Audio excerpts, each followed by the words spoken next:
Welcome, wanderer. Tonight, we turn the pages of Hollywood's hidden history. Not the polished, glamorous pages, but the ones stained with smoke, fear, accidents, and whispers no studio wants repeated. Some films carry more than scripts and actors. Some films carry shadows. Because sometimes, when a story reaches too far into darkness, something reaches back. And the people who make those stories, the directors, the actors, the crew, feel it.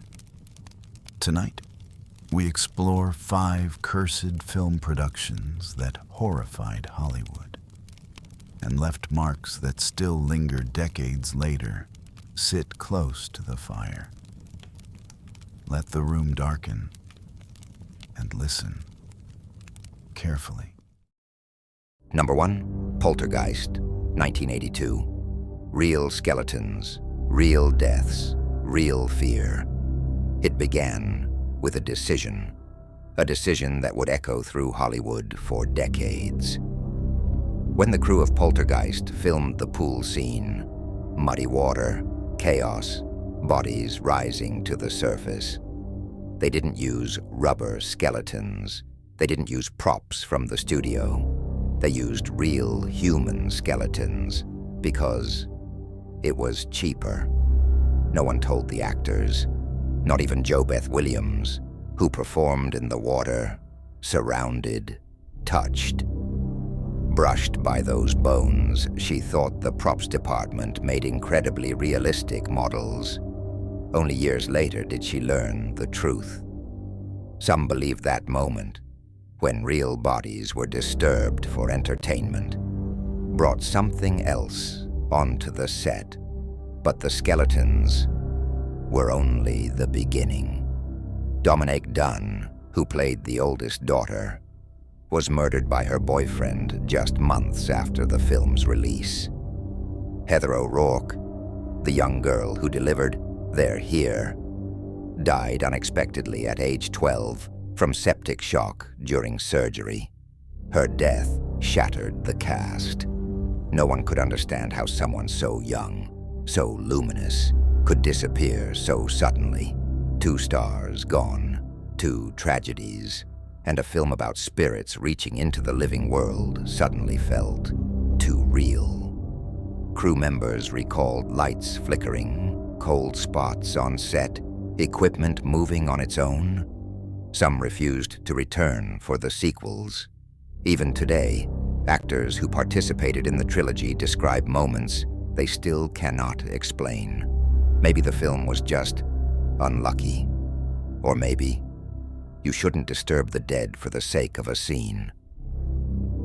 2. The Exorcist, 1973. Fires, deaths, and a priest's blessing. When audiences first watched The Exorcist, they fainted, screamed, vomited, but the terror began long before that. One night while filming, a bird flew into a circuit box, causing a massive fire that burned down most of the set. Only one room remained untouched, Reagan's room, the epicenter of the demonic possession. The only place the flames refused to touch. It was rebuilt, but the atmosphere changed. Crew members reported cold pockets of air, weird smells, equipment sliding off shelves, and sudden injuries. Linda Blair, just 12 years old, fractured her spine during a stunt gone wrong. Ellen Burstyn injured her back during another take. The scream captured in the film is her real pain. The director, William Friedkin, became obsessed with making every moment feel real, sometimes firing guns on set to jolt actors into emotional reactions. But even he couldn't deny the darkness that lingered. A priest was brought in to bless the set. Some crew members laughed until the deaths began. Actors connected to the film passed away. A night watchman died. An actress lost her newborn. A worker was crushed during production. 9 lives intersected with the film and ended before it premiered. Some say The Exorcist didn't create a curse. it revealed one. 3. The Crow, 1994. Brandon Lee's final scene. The Crow is a gothic masterpiece, dark, tragic, poetic. It also became a prophecy. Brandon Lee, son of Bruce Lee, was poised for stardom. The role was perfect. A man returning from the dead to avenge his lover. But from day one, the production was plagued with accidents. A construction worker was electrocuted. A stuntman fell through a roof. Crew members suffered burns, cuts, and broken bones. But none of it compared to the night of March 31st, 1993. In one scene, Brandon's character is shot as he enters a room. The gun was supposed to fire blanks, but earlier the crew had used dummy rounds for close-up shots. One of those rounds had become lodged in the chamber. When the blank was fired, the lodged bullet fragment shot out like a real projectile. It struck Brandon in the abdomen. He collapsed instantly. He died after hours of surgery. The final film was completed using doubles, editing tricks, and early CGI. When The Crow premiered, audiences called it haunting, beautiful, otherworldly. Brandon Lee never saw it, but the film captured something strange. A performance full of life, shadowed by the reality of death. Some say the movie feels cursed because its themes came true. Others believe it was Hollywood negligence, but many cast and crew still describe a presence on set watching, lingering, waiting. 4. The Omen, 1976. When fiction followed them home. The Omen tells the story of a child destined for darkness. But during production, darkness felt like the one following them. Gregory Peck's plane was struck by lightning. A week later, the producer's plane was struck too. 2 separate flights, 2 bolts of lightning. Then came the animals. During a zoo scene, one of the lion trainers was killed by his own lions just after filming Wrapped. A stuntman performing a fall said he felt something shove him mid-air. A force that didn't belong to the wind. But the most disturbing omen came after filming. The special effects artist who designed the movie's iconic decapitation scene was driving with his girlfriend on a European trip. Their car crashed. She was decapitated. He survived. And when he crawled out of the wreckage, he saw a road sign nearby. Omen, 66.6 kilometers. Even rational minds struggle to explain coincidence like that. The crew didn't know what haunted them, bad luck, fate, or something else. But almost everyone agreed. The Omen felt like a production someone, or something, did not want to. 5. Twilight Zone, the movie, 1983. The tragedy Hollywood tried to bury. Most film curses feel mysterious. This one felt devastatingly real. The year was 1982. Director John Landis was filming a scene involving Vic Morrow and 2 child actors. It was a night shoot. Explosions, fire, chaos. A helicopter hovered low above the set. Too low. A pyrotechnic blast went off too close to the aircraft. The rotor malfunctioned. The helicopter spun out of control, and in seconds, it crashed onto the actors below.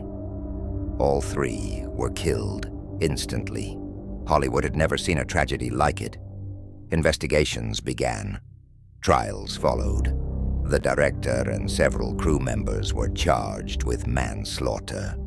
Nothing like this had ever happened on a film set before. And nothing like it has been allowed to happen since no one calls this curse supernatural. But many say the sense of dread on set was overwhelming. A feeling that something was wrong from the moment the cameras rolled. Some curses aren't born of spirits. Some are born of hubris, danger, and decisions no one can undo. 6. The Wizard of Oz, 1939.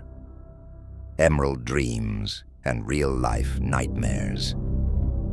Long before curses were whispered about in Hollywood, there was Oz.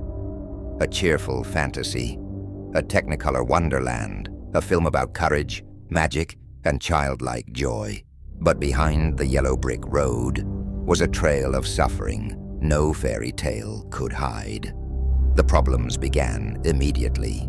The first actor cast as the Tin Man, Buddy Ebsen, collapsed after inhaling aluminum dust used for his metallic makeup. The dust coated his lungs, poisoned his blood, and sent him into an oxygen tent for weeks. He nearly died, and he never returned to the set.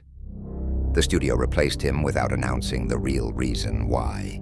Then came the Wicked Witch.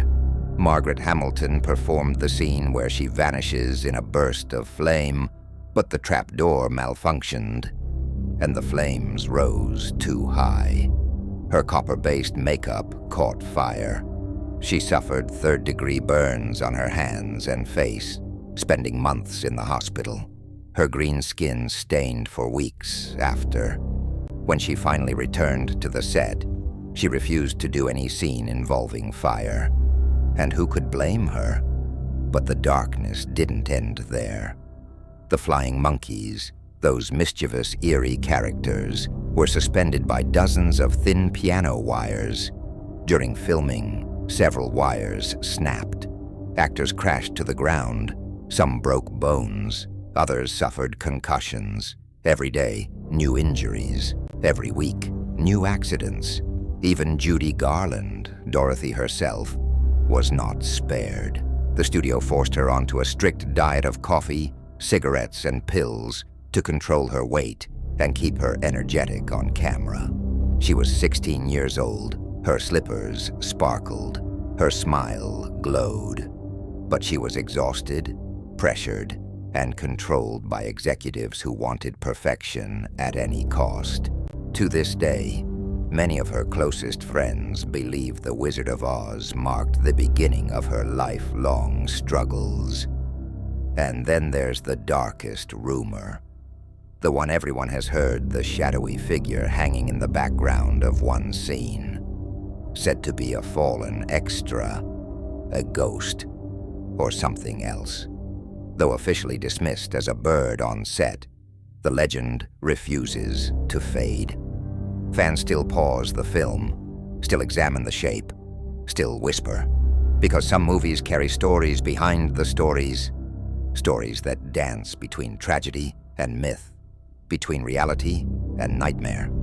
The Wizard of Oz was a masterpiece, but its creation was a journey through fire, injury, and pain. A dream world built from real suffering. A classic forever stained with more than fairy dust.